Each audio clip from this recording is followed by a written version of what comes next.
All right, ladies and gentlemen, welcome back. And today we'll be handling writing tax 2. We'll be going through all the writing tax together. However, as a start, we have to go through the introduction and know what writing tax 2 entails, how to go about it, and certain things that you have to know before you start writing. Okay, and those are the things that you have to know, which will help you plan effectively and help you write efficiently in a sense that you have the things to write on and you know how to write your entire thing depending on the type of question that you'll be given. Okay. All right, so let's get started. So writing tax 2 is the second tax that IELTS will give to you after writing tax 1. Writing tax 2 comes, and it's mostly a discursive kind of question that they will give to you, and they would like you to write thoroughly about the topic that you have been given. Okay, and they'll be analyzing your tax achievement, your cohesion and coherence, how coherent your writing is. Is it easily readable? Can we go through and understand you easily? And tax achievement is trying to find out whether the question that was asked, you were able to answer it completely. I mean, cover every aspect of the question that have been given. Okay. Then they check your grammar to see whether your grammar is accurate, subject verb agreement, spellings. Okay. Yeah. And the last one will be your vocabulary or lexical resources. Okay. They will try and see whether you have good enough vocabulary to describe the task that you have been given. Okay, so it's not just picking any vocabulary out of the blue and putting it in there thinking that um IELTS examiners will see, oh, you are good at using this kind of vocabulary. All right, no, you have to use topic specific lexical resources, okay, to get good collocations, and that will be the game changer for you. All right. So writing text 2 is um, supposed to take 40 minutes, and you have to ensure that that 40 minutes you are done with the task. And not yet done, but you complete it and get enough time to go through it to catch yourself making any mistakes so that you can correct it. Because sometimes if you are writing, the mind is faster than the hand, and you end up skipping something. So if you are able to create um, some room for yourself to read through the passage that you have written again, you catch yourself making certain, um, let's say, minuscule mistakes or very few mistakes so that you can just correct it before the time will elapse. All right. So we have to write 250 words, okay, or more. So I encourage them to write between 250 to 300. Yeah, and 20 at most maximum so that you won't find the time constraint trying to strangulate you. Okay, so do your best to get to the 250 mark and ensure that you have actually answered the question. And you have 40 minutes, as I said earlier, to do this. All right, so let's take a look at certain terms that we'll touch on. Our writing text 2 ideally comes in 4 or 5 paragraphs, and going forward we'll go through all the tasks and you know those that is advisable to use a 5 paragraph method, and those that's also advisable to just switch to 4 paragraph method. The 4 paragraphs, the starting paragraphs are introductory paragraph, the second is the first body paragraph, second body paragraph. You can get a third body paragraph and a conclusion, or when you are using a two body paragraph system, that is 4 body paragraphs, uh, 4 paragraphs for the entire essay, you have an introduction, first body paragraph, second body paragraph, and the conclusion paragraph. Now, with the first paragraph, that is the introductory paragraph, okay, you'll be asked a question, and a question prompt, you have to paraphrase the question. All right. So if you go back to our earlier videos, okay, the basic video will teach you how to go about paraphrasing. So you paraphrase using the passive, okay, like how you do it in writing task one. Not only that, but you can also use the synonyms to do your paraphrasing alongside parallel expressions. That is words that are of basically the same meaning, but kind of descriptive rather than a synonym. Okay, very good. And you can also paraphrase using modifiers and adding certain modifications to the tag that you have been given. However, at the end of the day, it actually means the same thing.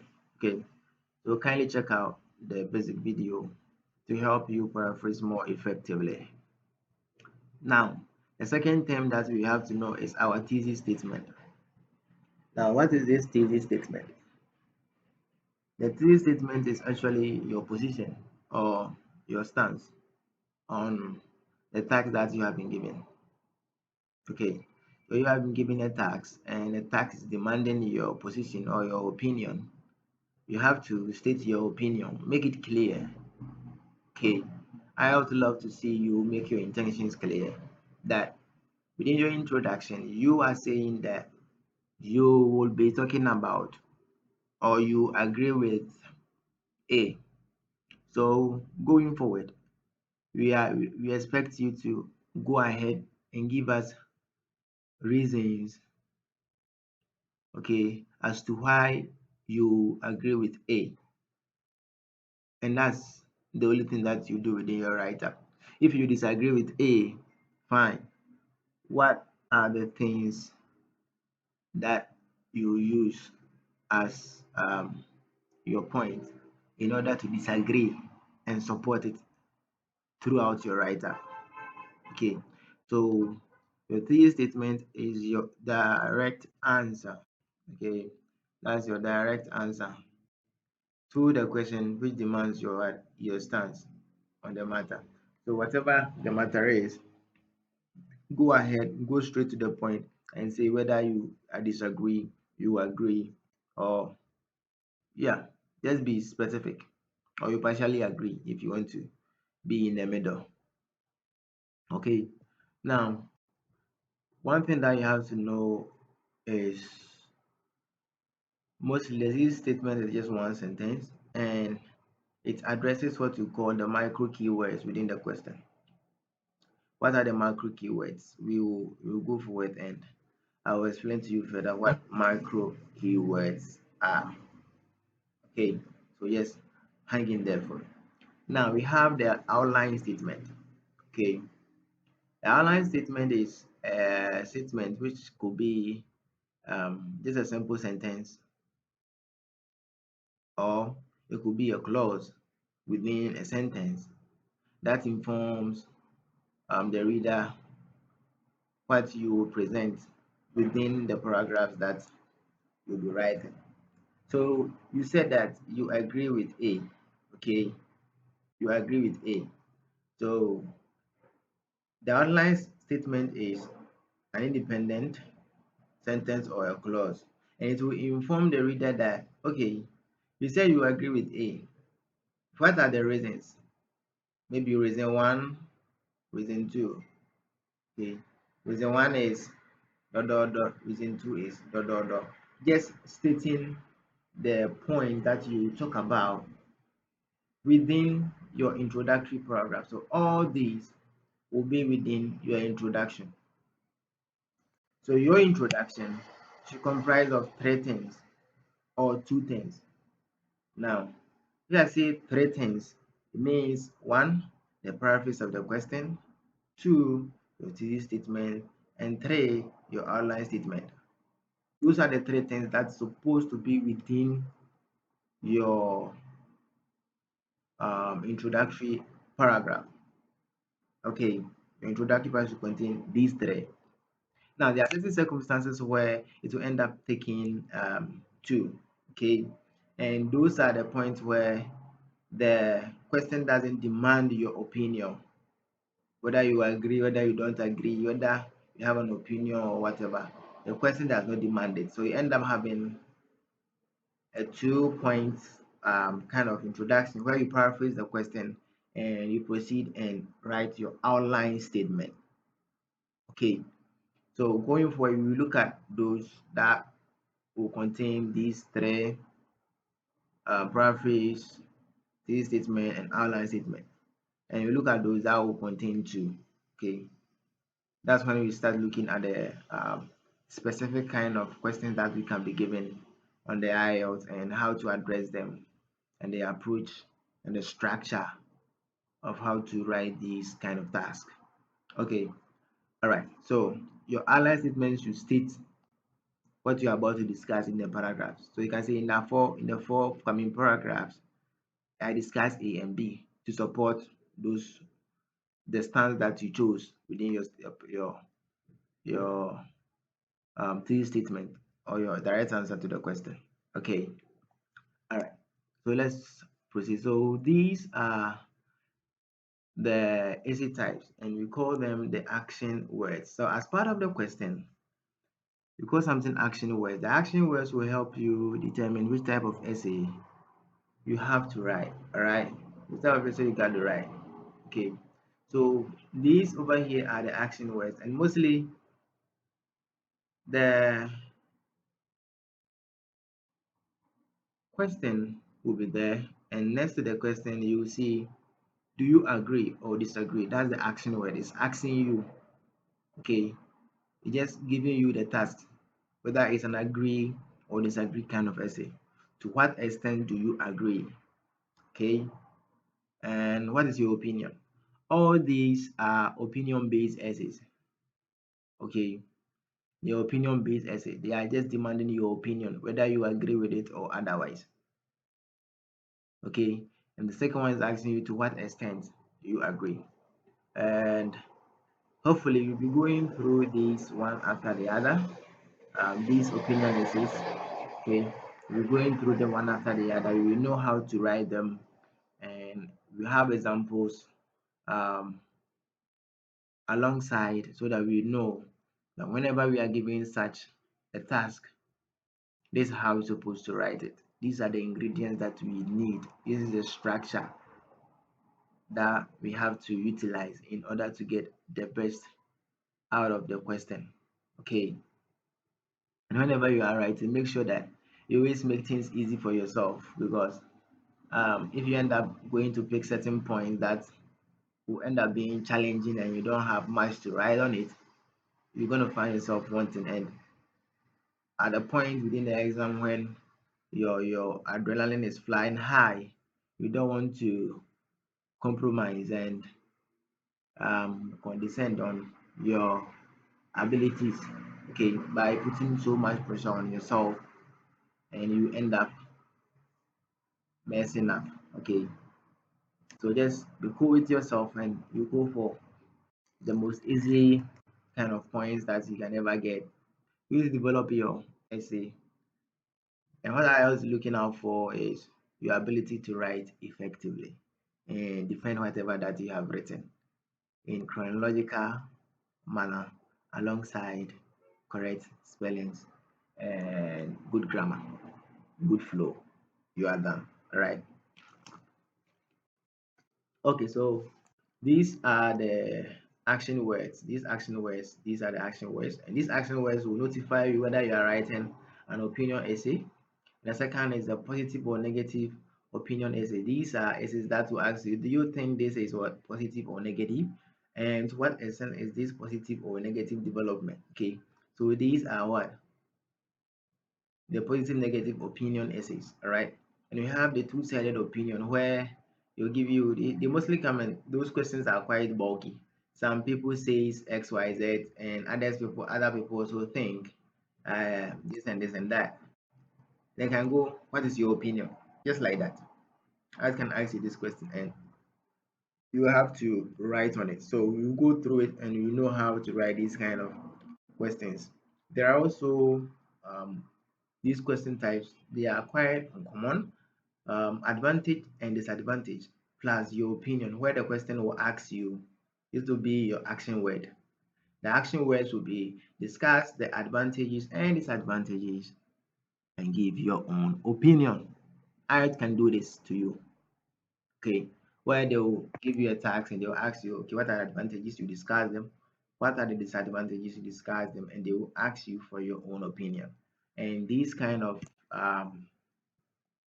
right types, you end up having.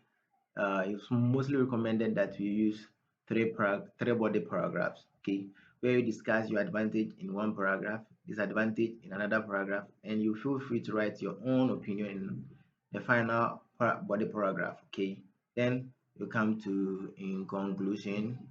Okay, you proceed with that and you finalize your write up. We will take a look at a couple, one of them going forward, and how to structure it and write it effectively. All right, and this one is quite common type that mostly um, happens on the IELTS. Okay, the outweigh type of question where they will ask you, does the advantages, okay, outweigh the drawbacks, or does the disadvantages outweigh the benefits? All right, you will get to know how to write it and the structure for it as well. Now, there's also this advantage disadvantage kind of essay, and that's quite simple because the question asks you discuss the advantages and disadvantages of something. So this question is not asking you of your opinion, so they don't need your opinion there. Okay, they don't need your opinion there. They are just asking you to just discuss the advantages and disadvantages. So just feel free to write your paraphrase of the question. Go ahead and write your outline statement. Your outline statement will be highlighting the advantages and disadvantages as in the main points. Go ahead, body paragraph one, discuss your advantages. Body paragraph two, discuss your disadvantages, and summarize the last part in your conclusion paragraph, and you are done. That's one of the most simplest type of essays you can ever get. Okay, and you go through it one after the other with examples. All right, so just buckle up and let's proceed. There's also this type of essays, call it problem solution essays, and I'm quite sure you may have come across one of these. Okay, and they'll ask you what are the causes of this and how do we resolve, or how do you resolve it. Okay, and you also have these question prompts which will come like what problems are associated with something, okay, and give possible solutions to it. So all these are what problem solution essays, and you go through it going forward. There is this type of question that IELTS can bring where they will ask you two questions. Okay, they can ask you why is that? Is this a positive or negative development? Okay, so there are some that will demand your opinion, others may not demand your opinion. Okay, and it has three categories to it. So when we are about to dissect this one, I'll give you all the three categories and how to go about writing these um, question types whenever you are given a question like that. Finally, we have discuss both sides and they're asking of your opinion. Give your opinion. So you also go through how to write this structure, the structure for these kind of question prompts, and how to get the best out of it. Okay. All right. So next up, let's go to how to analyze your question. You have been given a question prompt, and let's say this is an example of a question prompt that we have been given over here. Um, People should not be allowed to drive a car until age 21. What is your opinion? Just like that. That's your question. Okay. And you have to write 250 words on this. Okay. So, first of all, is to identify the micro keywords or the keywords within the question. The keywords are um, looking at the question, what are the things in there that we are talking about? We are talking about people under 21 years. We are talking about allowing them. So these are things that we can what find synonyms to. So look at the question. The micro keywords or the keywords in there will be obvious to you. Talking about cars, and you can write synonyms for cars. So these ones will help you write synonyms. Okay. So if you're analyzing, make sure that you write synonyms of the keywords, because within your write-up, you have to make sure that you are not repeating yourself, repeating words. Well, let's say you'll be repeating um, people under age 21, people under age 21, people under age 21. No, you know that people under age 21 are young adults. Okay, you know that. So you know that, okay, it's not new for that one with what young adults. Okay, so you employ that in your writing. All right. So you can get synonyms for allow, people, individuals, and vehicles, automobiles. You get it. You can find synonyms for the keywords within the question that prompt that you have been given. Okay, and at least just try and get two of them. Okay, in addition to the one that you have. Okay, so over here we have 21 under 21 years, so you can say young adults. That one is acceptable. So you can be using young adults together with um, individuals who are less than 21. Okay, until age 21, less than 21. You get it? Just a, that's what you call prior word expression. I'm just trying to write something to describe this whole thing. Okay, even though I'm not using the same kind of sentence or words, but it actually means the same. People who are less than 21 are not supposed to drive cars or ride cars. Okay, so we say until age 21 should not be allowed until age 21, right? So those under that age, those are the people that we are talking about.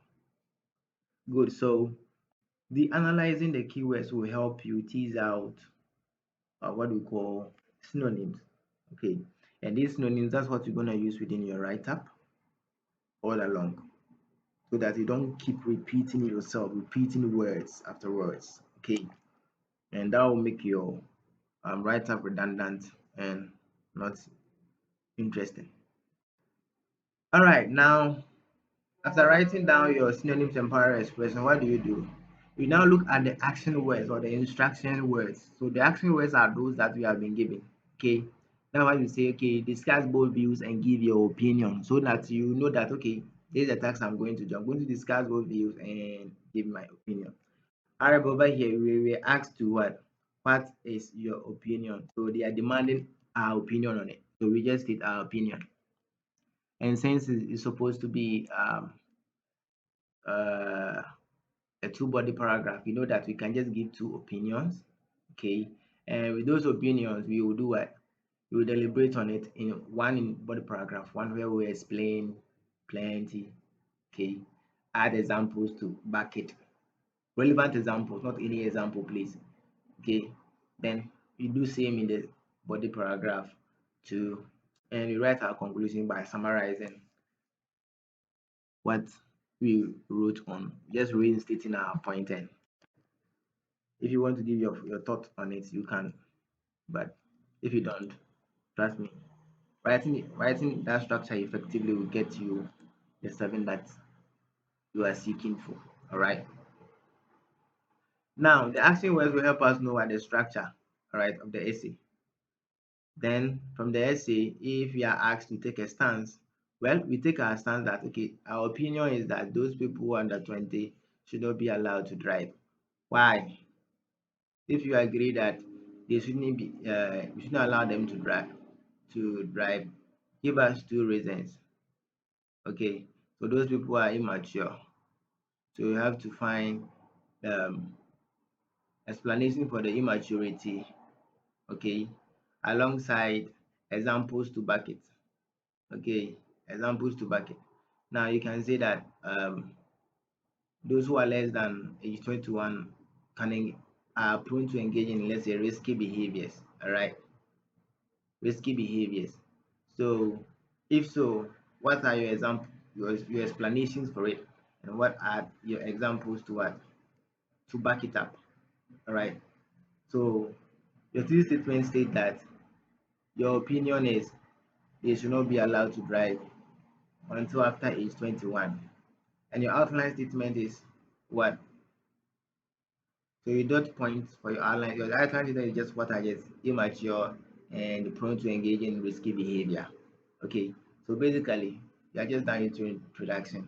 After you have just paraphrased the question nicely, you've taken your stand and you have given these two. These are the things that you are going to talk about. So, in your body paragraph 1 and 2, you discuss this further. And ladies and gentlemen, you'll be done. You'll be on your way to getting a 7. Quite easy, right? Okay, so after writing your supporting points for your outline statement, what you do is you jot down explanation for the point. Okay, you are saying they are immature. So what are the explanations? What will you write on? Okay, uh, okay, fine. I'll write on the fact that science has it that those people aren't having so much um brain covering on their neurons, so they are immature to take safety decisions while on the road. You get it?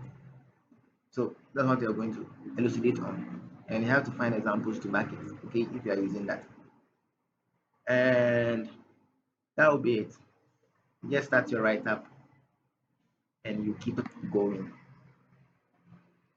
Okay, so what is the basic structure for writing tax one? So I think as I said earlier, I've touched on it. It's being either 4 paragraphs or 5 paragraphs in some instances. Okay. So with the body paragraph one, which is your introductory paragraph, you talk about your PTO. Your PTO is what? The paraphrase of the question. T is your thesis statement, and O is what? Your outline statement.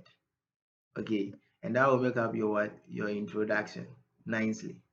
Now, at points where they don't ask you of your opinion, you know that you are writing the paraphrase of the question and the outline statement alone, and you are good to go. Next is your body paragraph one. This is where you discuss the first point in your outline statement. We discuss it, give explanations, add examples to back it. You are good. Jump to second body paragraph in that same way. Discuss it, give examples to back it, and you are good to go. If you are writing 3 body paragraphs, okay, make sure that mostly this paragraph is used for opinions. Okay, let's say you have been given, discuss both views and give your opinion. We mostly advise that you use a 3 body paragraph where you discuss the first view in the first body paragraph, second view in a second body paragraph, and your own opinion in the third body paragraph before you conclude. Okay, so mostly we use this paragraph for opinion or for additional points. Okay, if you are writing an outweigh kind of essay and you know that, or you are writing that the disadvantages outweigh the advantages, you know that's fine. You are writing for um, the disadvantages, right? So the disadvantage is supposed to be what? More. The demerit is supposed to be more than that of what? The advantages. So you know that you write one um, an advantage in the first body paragraph and 2 disadvantages, 1 and 2 in the second and third body paragraph before you conclude. Okay, so that's how this structure is. And in conclusion, what you have to do is just summarize. Okay, summarize the point that you have just stated up there and state your opinion if you are writing an opinion-based essay. Okay, so that's the structure of it. Very nice and easy, right? So you go through all the question types in writing and their structure that you have to use, okay, and what to write where. All right. Now, use your cohesive devices effectively. Ladies and gentlemen, the word is effectively. Don't just use them anyhow.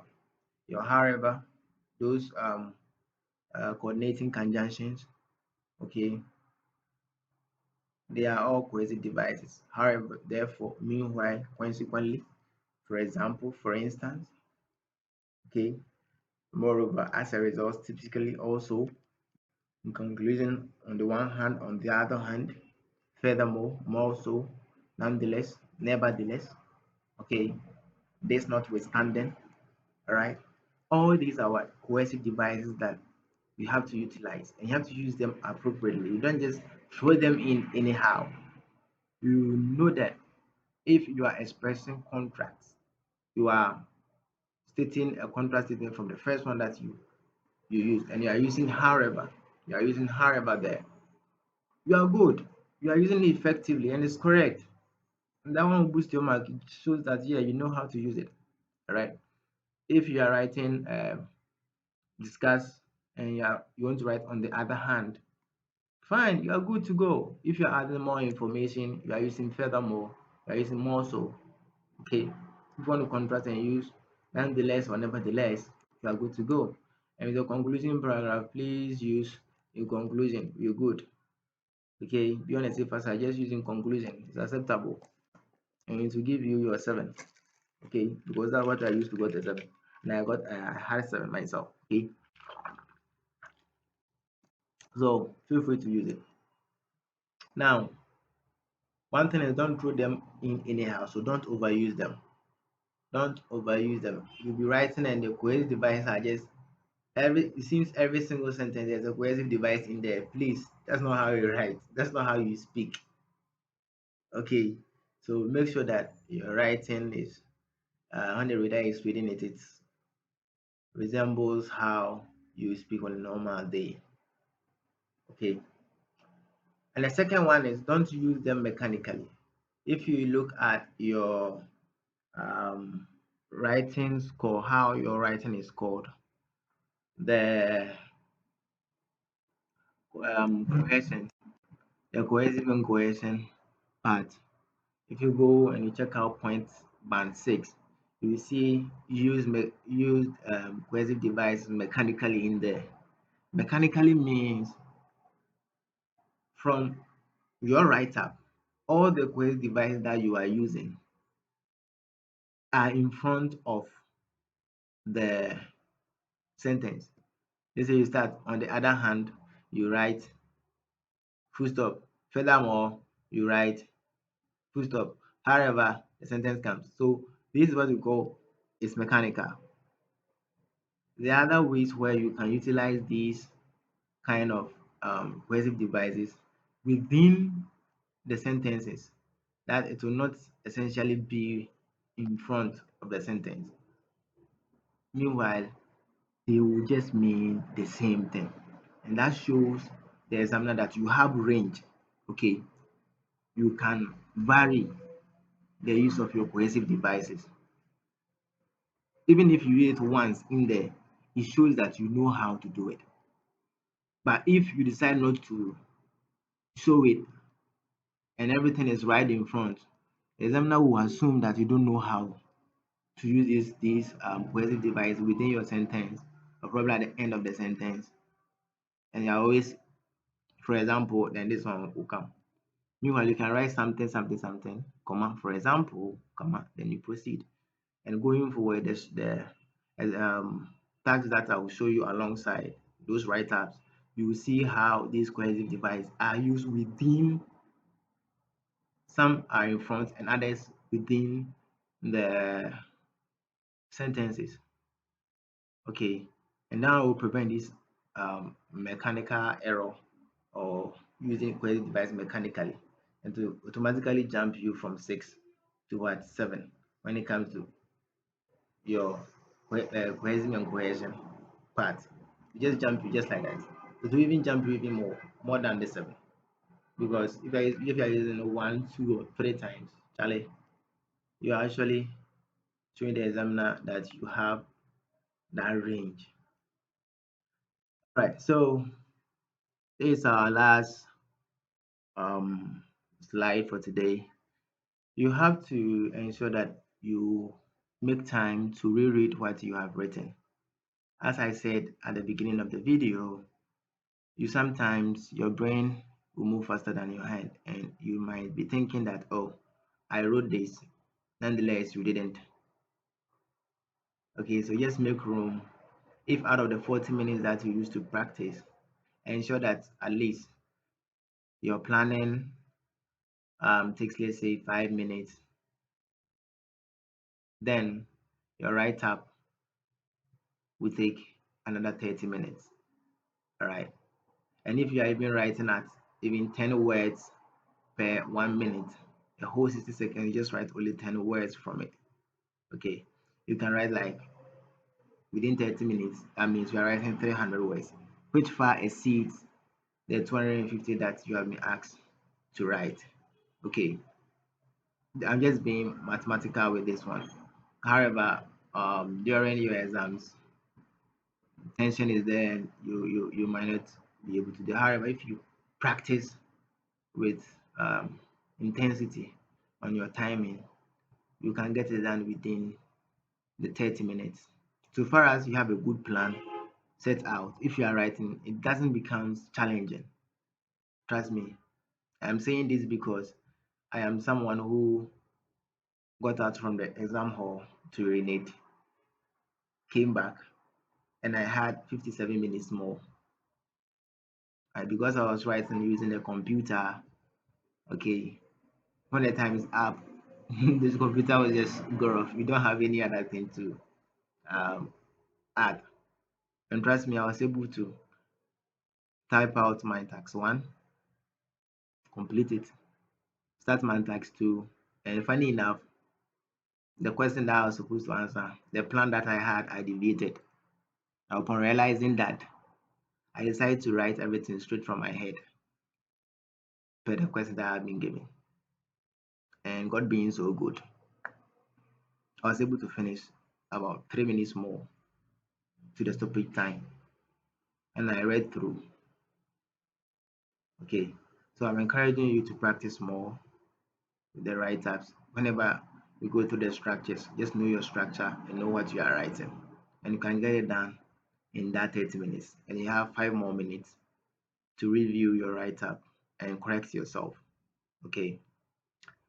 So as much as possible, be thorough whenever you write. Ensure that the sentences that you are writing are error-free so that you don't use so much time um, trying to correct the mistakes that you have made at the end of your write-up. Okay, try to be thorough. And we have something we call use the 100% rule. The 100% rule is just simple. Just ensure that the thing that you are writing, the word that you are using, you understand it in context. The context that you are using it is correct. And on top, you know how to spell it correctly. And it doesn't care if you know a specific word and the spelling is wrong. They will mark you down because they don't care. What you wrote was wrong. And yes, it's wrong. Okay. And finally, lastly, in conclusion, make sure that whatever you are writing is clear enough and is readable. Because most of these write-ups, um, they pick up your write-up.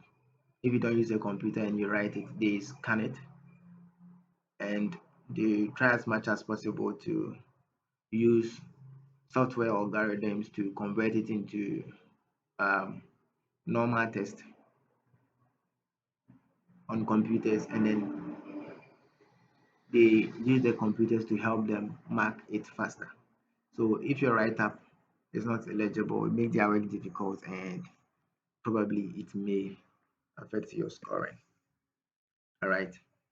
So ladies and gentlemen, we will proceed and look at the task, the structure, and examples going up next. See you in the next video. Thank you.